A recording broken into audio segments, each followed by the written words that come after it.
Tony Gosling then, great writer, great broadcaster, attended the Bilderberg conference. He didn't attend himself, Tony. He didn't have an invitation. He wasn't sitting there hobnobbing it with the bad and the even badder and Henry Kissinger. But he did go there. He's been going there for many years. He's a great pal and a leading authority on all things Bilderberg. Good evening, Tony.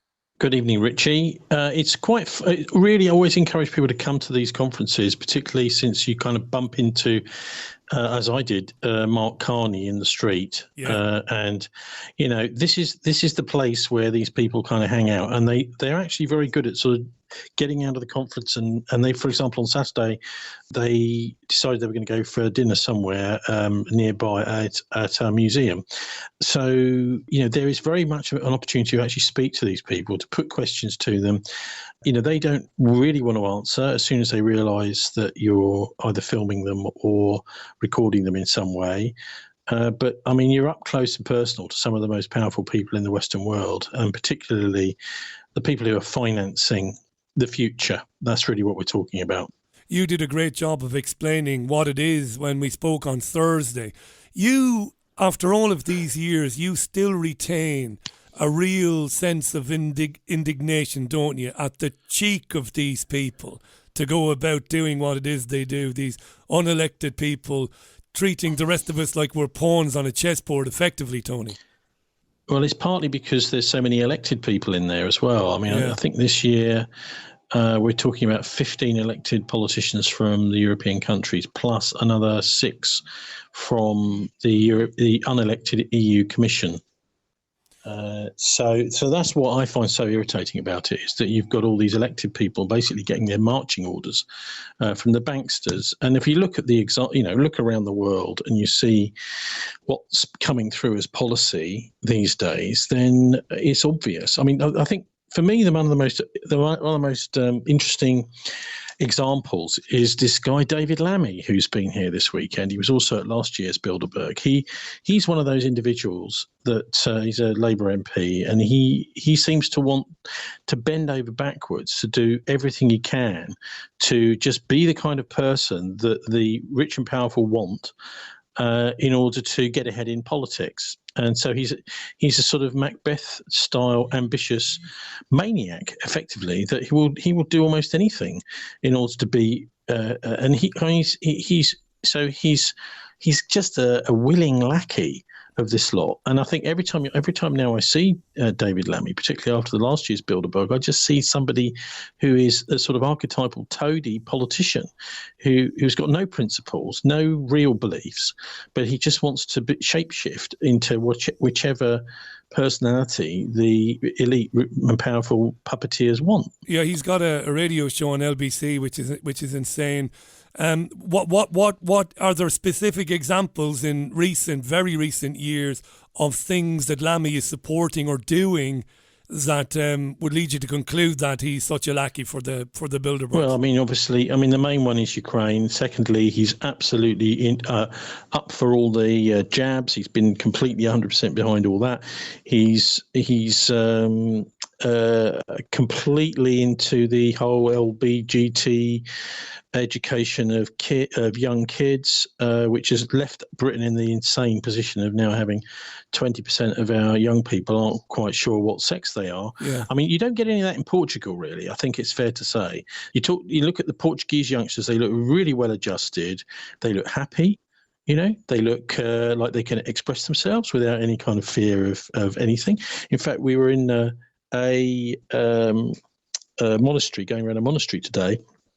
And some of the kids that were on a tour from the local schools then put on a play, in front of it. And they looked so happy. They just looked like they could basically do whatever they want. And there was no pressure on them to take on any bizarre, weird beliefs. And it's that sort of place. The Portuguese people are just gentle, soft, almost like, I suppose the Brits used to be many years ago, maybe not in the East End of London, but, how their moral attitude to everybody else is always a presumption presumption of innocence and a presumption of friendship, whereas we've been slowly groomed over the last 40 or 50 years in Britain to be suspicious of people. So the idea is that human nature is dark and potentially people are going to be predatory. Here, it's not like that at all. Obviously, it's a Mediterranean Catholic country, and it's so different to the UK. It's really good, I think, to look. To take these trips away, just to realise how dark, actually, particularly with the kids' education, Britain's becoming, Richie. Yeah, we could do a whole show on that. We might do a whole show on it. Can I just bring this up? Let me just say one thing about Lammy first, because I don't think this had happened on Thursday when I spoke to you, and stop me if it had, but we had an amazing incident with him when he turned up, I think it was on Friday. David Lammy, they wouldn't let him in. They declined to admit him, did they? Go on. They wouldn't let him in. Why? I mean, we had a very similar thing actually in Dresden. Well, I think it was Dresden with Ed Balls, and it's horribly embarrassing when you get someone who thinks they're important. You're looking at me thinking you're not important enough, mate.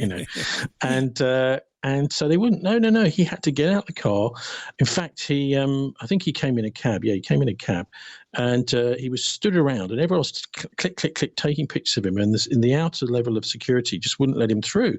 And so rather than just wait, as most of them do, for a couple of minutes for someone to come out and clear him and get in, he ran off with his bag and hid behind a bush. And he didn't want to be photographed. So, of course, various people are going off behind the bush, taking pictures of him behind the bush. And he was trying to hide further behind the bush. And it was just, a ridiculous kind of farcical Monty Python style situation.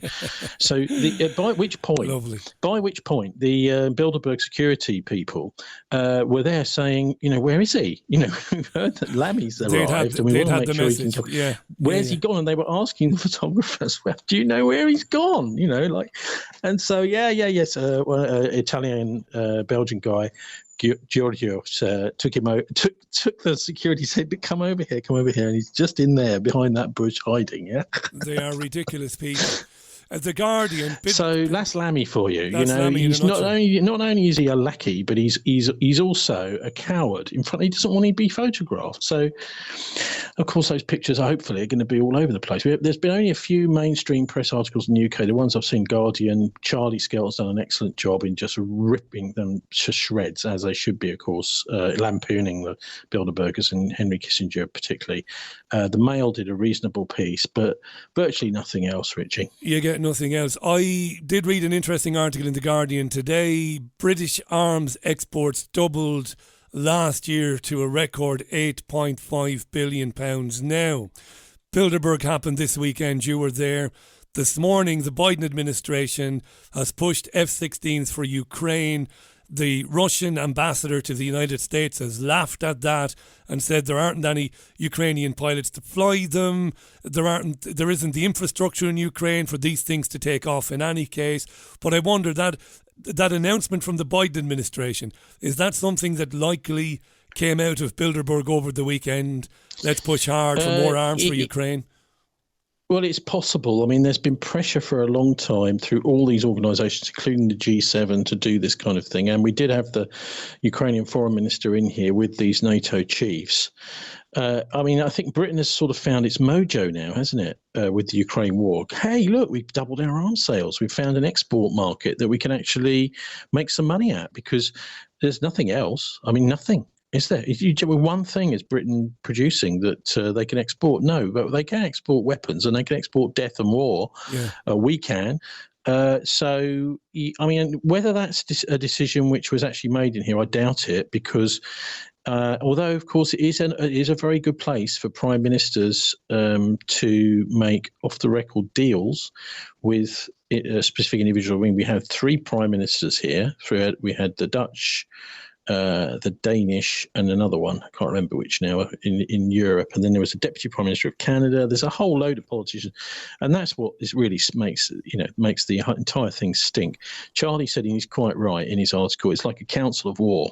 So the idea is there's a horrible atmosphere, I think, for many of the participants when they're turning up, particularly the arty types, that they're being brought into sort of sugarcoat what is effectively a kind of press gang situation where they're trying to get various politicians to get their policy behind this insane war in Ukraine, which Ukraine can never win. The more they keep talking about them winning, the more Ukrainians are dying. Over the weekend, I bet that wasn't even mentioned inside the Bilderberg meeting, was the fall of Bakhmut finally, with a Russian private military company actually taking on the state army of Ukraine and winning. I think that's probably the first time in history that's happened, but that's not being talked about in there. So, I think important for me, I've been doing this for a few years, is, I mean, okay, so it's about Ukraine. A lot of what's going on in there is about trying to get all these politicians behind the war in Ukraine. And many of them, I mean, the Portuguese, for example, are not enthusiastic behind it. I mean, I was chatting to some police here, actually, the other day and saying, well, would you like to sign up to fight the Russians? And there were three of them all at once. No. Yeah. So, of course, nobody wants this. And yet they're trying to shoehorn everybody into it. But it's, I think, part of a much bigger, Bilderberg is part of a much bigger movement, which is this accelerationist movement towards creating crises that you then make worse. So COVID we had, obviously, and the vaccines, so-called vaccines, the jabs, making things worse by actually making probably more people sick than COVID did, and increasing these long-term health effects through autoimmune disease, people getting in later life and dying prematurely because they've had these mRNA or the adenovirus, the AstraZeneca jabs, the blood clots, and all sorts of horrific stuff like that, people being conned into it through propaganda. So, there's that, there's the migrant crisis, the economic crisis. I mean, there's all these crises. I can't quite believe that you've got for example, you've got the British government and the US government now quite straight-faced saying, we're going to have to increase interest rates to keep inflation down. Well, interest rates don't keep inflation down, they raise inflation. They raise it, yeah. So what we've got is this acceleration. That's what accelerationism is you come up with and you spin for the public a whole bunch of solutions to various different problems, which are actually going to exacerbate the problems rather than make them any better. And that, I think, is, I mean, of course, the mainstream press is absolutely culpable in all that. So, it's why it's so important shows like yours, Richie, and mine, I suppose, where we're plugging away with an element of something that has the ring of truth about it. So things aren't quite right, are they? And this is why. And Bilderberg, with all the bankers particularly, but all the oil company. I mean, I realised there's another oil company in there I didn't even realise, because one of the participants is a director of Chevron, and it's not written on the list. So you have to kind of go through the list and look up each name on the internet to find out what their other directorships are that they're not talking about there. One of them that we had, I think, altogether 5 directors of world's major oil companies sitting in there with all these politicians. And of course, they're the people who are driving the policy now. I mean, the 70 odd billion annual profits from oil. These are the most powerful rich people in the world, and the politicians have got nothing to say, Richie, about these. Let me come calling into the shots. And those who are unfamiliar with Bilderberg should take note that they never, ever, ever release the minutes of these meetings. Tony Gosling is our guest. I want to get through 2 or 3 more things before the top of the hour, mate. But on the Ukraine, on the situation in Ukraine, it looks to me like what is desired there is that this gets mired and it goes on for ages, because the longer this goes on, the more it can be used to justify anything, really, any secondary or tertiary crisis. Well, we have another crisis, but it's because of the situation in Ukraine. Do you see that this Ukraine, this is not going to end anytime soon, and we could be looking at years just before we talk about 1 or 2 other things? Yes, I think you're right. And Mark Sloboda came on our program. He's right when it all started, nuclear engineer of some sort. I think he was an army officer that was in charge of something to do with the nuclear launch sites. And he's now teaching at Moscow State University. He was absolutely adamant right at the start, no, this is never going to finish, because the Russians have realised that actually a lot of these peripheral wars that we've had over the last 30, 40 years have really been tinkering around the edges, and that really what the Americans really want to take on are the Russians. And now the Russians have engaged with the Yanks via Ukraine. and the Brits obviously cheerleading on in their sort of pathetic little way. This is going to be an end game. This is either one or the other is going to go. I mean that means really you're either going to have to get a US president who is going to stop it, which is highly unlikely, or else that one side or the other is going to win through an exchange. But the thing is, the Americans know that they can pour more and more and more into this because they've got all of Europe, hundreds of millions of people in Europe as a kind of buffer between them and the Russians. So they've somehow managed to convince the Europeans through the EU, mainly, and Ursula von der Leyen, who again was groomed at Bilderberg and put in place by Kissinger via Bilderberg. In fact, she was sitting at the head table with Henry Kissinger back in Dresden in 2016, I remember. And so she's really just the person that gets the orders from the States to get Europe to swivel whichever way the Yankees want. Tell me this, the BBC, your old parish, has launched a 60-strong team of journalists to work on something called BBC Verify, where we are told, and I wanted to ask you this, we are told that the BBC will take you behind the scenes to show you why it should be the most trusted source in news, why when it tells you something, you can take it to the bank. Let me ask you this. Is that in some way related, this launch of BBC Verify, to the online safety bill going through the House of Lords at the moment? Because I think it just might be. What do you think?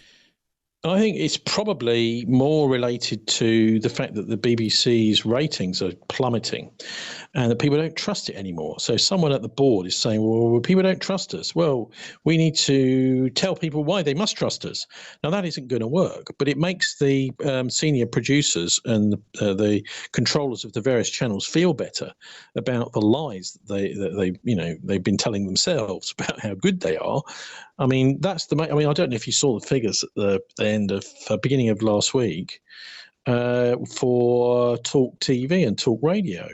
Very, very good figures. The BBC's Today programmes lost a massive amount in the last year of their audience. Hundreds of thousands of listeners have just fled because it's badly produced, it's propaganda, and people don't have a kind of sixth sense about when stuff's nonsense and rubbish, and they might be convinced to keep watching it for a while, but after a while they just switch off and listen to something else.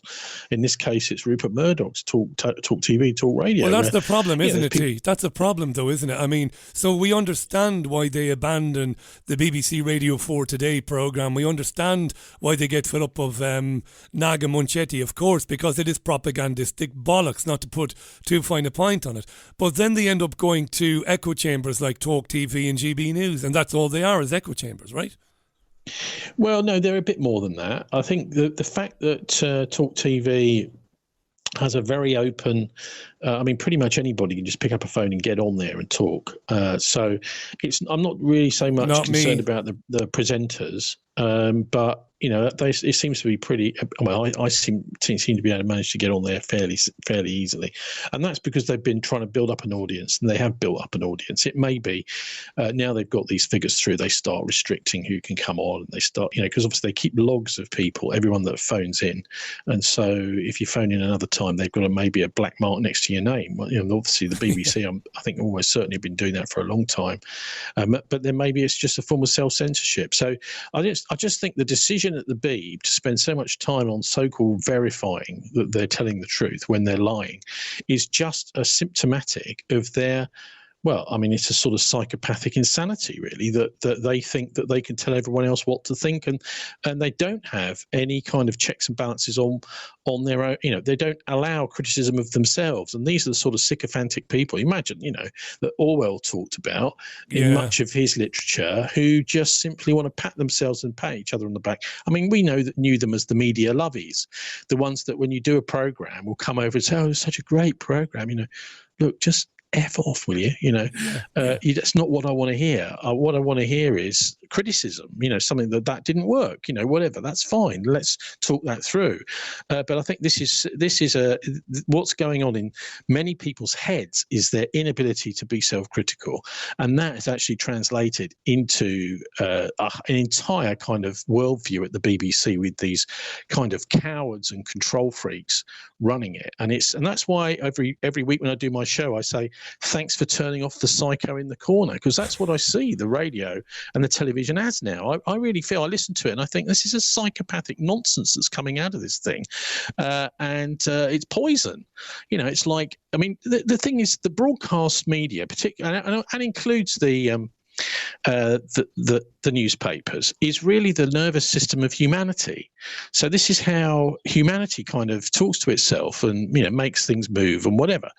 And what the mainstream press now is, you know, whether it's BBC or whether it's private equity controlled and run, is poison. It's like sarin nerve gas. You know, it's going through the nerves. You know, that's stuff that the BBC said was happening in Syria, which wasn't. You know, and that's the problem. Is you've got a poison going through that system, which the people who are running it just don't dare acknowledge. It's a bit like, you know, they don't dare mention Diana down at Highgrove, you know, around King Charles, because you say the word and that's it, you're being instantly sacked. You're gone. And by the way, there've been quite a few deaths of employees at Highgrove over the last 5 or 6, 10 years or so. People falling down wells and things like that. That's another story for another day. Before we talk about Jimmy Savile, funny you mentioned getting on to other programs. I was out jogging, running, I should say, about 6 or 8 weeks ago.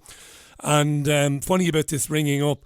And completely subconsciously, and I mean this, I was running and Nicky Campbell was on there and he was talking about capital. Well, he was talking about capital punishment because Lee Anderson, the deputy chairman of the Conservative Party, was talking a load of tosh about capital punishment. So without even thinking about it, to my shame, I texted in, you know, that I spent some time, quite a bit of time in my youth, writing to condemned men in American prisons. And, you know, blah, blah, blah, the conditions and one thing and another. Very quick text anyway. They came back to me within minutes to ask me to go on the air. And I thought, because I just said Rick, right, blah, blah, blah, writing to death row prisoners, Rick. And they came back to me. And I thought about going on and then just calling Campbell out for his, you know, behaviour over COVID. And then I thought, would have been fun. It would have been fun, but then I thought that's a bit cheap, that, and it's the sort of thing that we would criticise them for doing, you know, that kind of gotcha nonsense.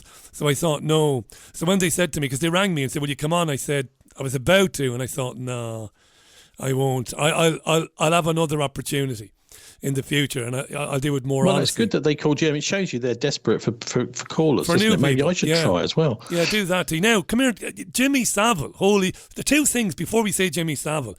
What do you make of the news that a reservoir, is it in Portugal where you've just come from, or is it in Germany? It's in Germany, is it? They're going to troll a reservoir for the remains of Madeleine McCann. Why won't the police give up on Madeleine McCann, Tony? Quickly, before we talk Savile. Well, I think it's right that the police should, you know, the Portuguese, isn't it, police that should keep going on that, because I can remember at the time reading about, I think it was an article in The Guardian, the Casa Pia paedophile ring, which was a scandal that had been going on in the years before the disappearance. And it hadn't come to any proper conclusion. It was a cover-up, very much like our VI paedophile cover-up. And, you know, so for me, that's where the Portuguese police should have been focusing. And exactly like Savile, they never did. You know, the fact is that the police, as soon as they start getting very close to criminals at the very top of society, they just get either scared off, they'll get warned off, or they will get ordered off. So that's the way it works, and I think that's why the only kind of inkling we ever get that these sorts of things are going on, you know, with senior politicians, judges, etc., being caught up in these paedophile rings, or else just being paedophiles themselves. I mean, sometimes it's entrapment, sometimes it's just a proclivity for that sort of disgusting behaviour, and so I you know, that's I think that's why the Portuguese police shouldn't give up. You know, in a similar way that the police shouldn't give up on any of these kind of any unsolved, you know, murder cases, serious criminal cases, and particularly when it comes to investigating the rich and powerful. Good stuff. Tony Gosling is our guest. Thisweek.org.uk. Terrific website. Brilliant radio programme every Friday at 5 o'clock out of Bristol. You'll hear Martin on there. You'll hear excellent guests and stuff. Come here and I tell you. Let's do... What's going on with Jimmy Savile then? You've... I didn't see this at all, but you uncovered this. He could have been caught... many times. Okay, so we all know about the police prosecutions of Savile in the 1990s, which were quashed by Starmer. Now, Boris Johnson dared to mention this a couple of years ago in the Houses of Parliament, didn't he? And then he was the press turned on him for that. That's a terrible thing to do because, of course, the establishment has decided that Keir Starmer is going to be the next Prime Minister. So we can't allow the truth about how he is, whether it's prosecuted an innocent Julian Assange or else this is his real big Achilles heel, that he let off twice. He quashed prosecutions by Surrey police in the 1990s of Jimmy Savile when he was Director of Public Prosecutions. You know, this way of corrupting public prosecutors, which Keir Starmer was, is the mafia's chosen method to control a country. So they did exactly the same over in Ukraine, didn't they? With Hunter Biden, when the Ukrainian prosecutor wanted to pursue criminal charges against him, and then Joe Biden turns up and says, "Oh well, if you want this loan." An IMF loan, I think it was. If you want this loan, then you're going to have to just change the prosecutor because we've decided we don't like this guy. And so within a few hours, the prosecutor had been sacked in Ukraine. So this position that Starmer had is absolutely key to whether or not you have a rule of law in your country. And clearly under Starmer, and particularly with the Savile case and the Assange cases, we didn't have a rule of law under Starmer. So he should have been, you know, it's easy to say this, but the guy should have been not lynched, but put in jail for that, or tried for corruption, perverting the course of justice, I think it's called, which is up to life in prison. So Starmer should not be standing to be the next Prime Minister. He should be in jail. So this new information that I got a couple of weeks ago is from a journalistic colleague up in Coventry, lovely guy as well, Chris Hewitt. He's been a journalist for around about 50 years now, and he's still doing a bit of freelance work. He does a lot on technology, computing and this sort of thing, latest developments, and he's very good on computer security, that kind of stuff. But he's when he was working on the Coventry Telegraph back in the 1970s, he was chatting to the Vice Squad at West Midlands, who categorically told him, well, Savile, you know, every time we've arrested him, that wasn't just the West Midlands police, that was forces all over the country. This is in 1978. Savile had already been arrested six times or more, and then released, and the charges dropped under the orders of MI5 Special Branch.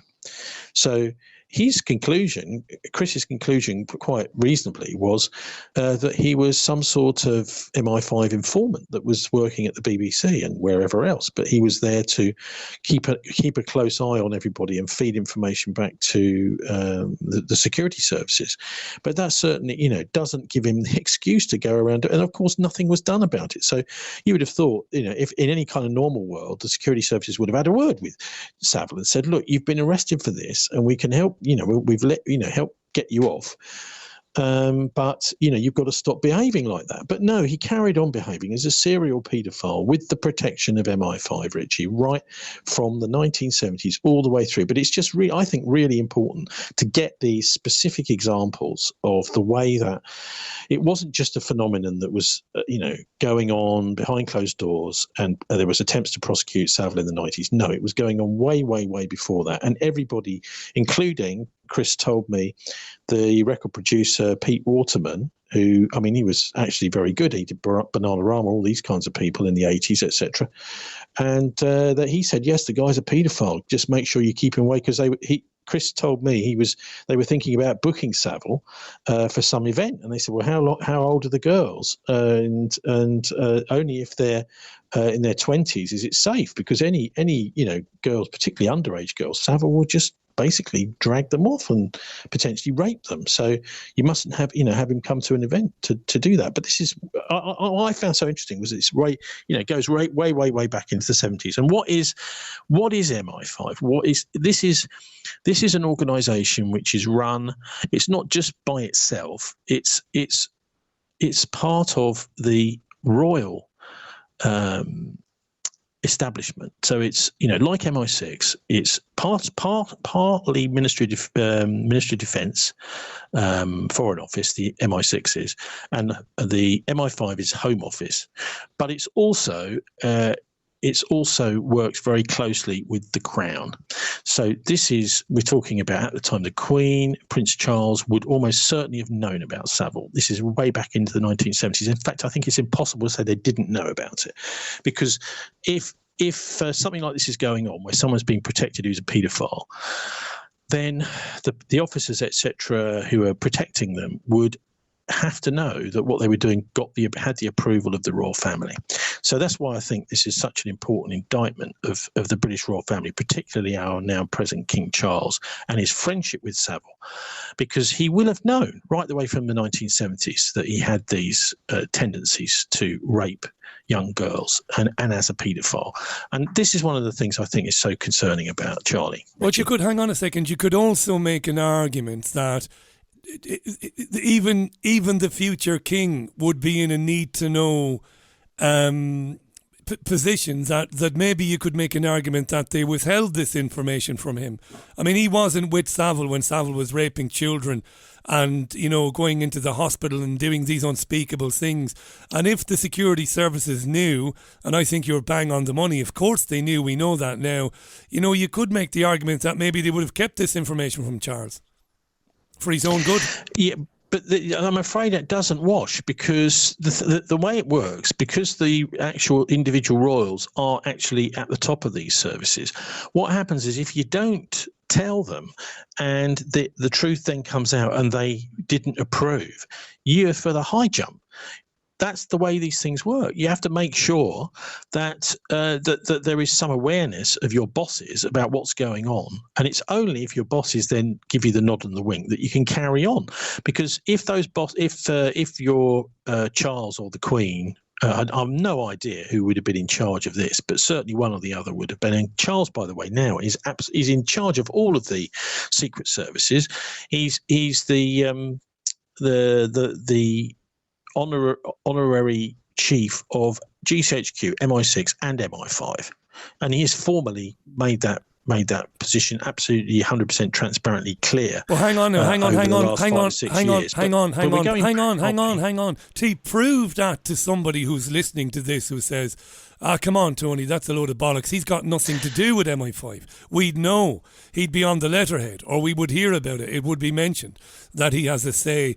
I mean, MI5 has a chief. I don't know who it is at the moment. And that's who calls the shots at MI5. Where's the proof that Charles is doing? That's the argument Chris Hewitt used to me. Yeah. And I don't buy it, because I know the situation is if you're an officer under orders and you see something that's going on that shouldn't be going on, you need to check that with somebody above to make sure that it does have approval from the top. Because if you get discovered to have been doing something criminal in the army without the approval of people above you, then you're in serious doo-doos, and you may well be, literally the next day hung out to dry. So there's only one way that can have been going on, and that's with the approval of the higher ups, Richie. That's what I believe. Yeah, and you might very well be right. That's pretty much it for today, mate. Thanks again for Thursday for today. Thanks for the work you've done. I'm sure that that more people over the years know about the existence of these secret societies because of the work you've done, and I'm pretty proud of that. So well done, pal. Thisweek.org.uk. Well, I think also with the Bilderbergs, they're all part of this plot to cancel God. So there is this kind of general feel out there that, this is all very old-fashioned, this silly God stuff. Actually, it's rather important that we've got a morality, because as soon as you start saying, it's a secular world, we're going to, just get rid of all this God stuff from our schools, from everywhere else, no religious education. Well, what that means is people are getting educated in something else, whether it's, money, whether it's all that we're all selfish. And I think this is one of the things that's changed the character of society. Think about Google and the way that that's affected our relationships. Rather than chit chat to people in a foreign country like I'm in at the moment, you tend to look it up on your phone. You're not trying to communicate individually. You're now going through Eric Schmidt, and that's why he's one of the most powerful people who's been here this weekend at the Bilderberg meeting. And I'd just like to plug my book, by the way, which links the Bilderbergs absolutely with the Nazis at the end of the Second World War. It's called The Traitors of Arnhem. And what I think I've absolutely proved there is that Bilderberg actually is a Fourth Reich Nazi operation. And that's why I keep following them and I keep my eye on them, because I think that's the long and short of it is that we're now dealing with the aftermath of World War II still. Great work, T. The Traitors of Arnhem is a terrific read, folks. Tony, thanks very much. Good to have you back on, pal. We'll speak real soon. Thank you very much again. Tony Gosling, not the BCFM Politics